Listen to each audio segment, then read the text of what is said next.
कि मैंने आज इस प्रोग्राम का नाम करबला के वारिस क्यों लिखा है। ये हालात अचानक नहीं बिगड़े, सब कुछ पहले से तय था। ईरान को जंग में घसीटने की स्क्रिप्ट बहुत सोच समझ कर लिखी गई थी। बातचीत, बुलावा, दुनिया के सामने दिखावा, फिर हमला। ईरान के साथ ऐसा ही हुआ। लेकिन ये कोई नई बात नहीं है, बल्कि तारीख खुद को दोहरा रही है। वो तारीख जो करबला से मिलती है।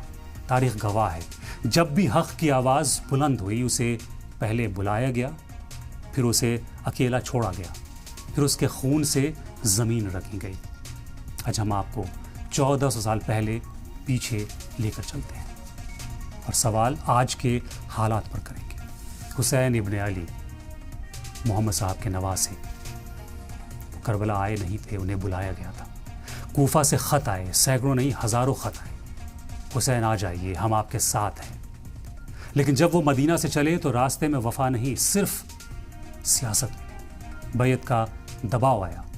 यजीद ने अपनी हुकूमत के लिए उनसे वफ़ादारी मांगी, साथ मांगा, लेकिन हुसैन ने कहा जुल्म के आगे सर नहीं झुकेगा।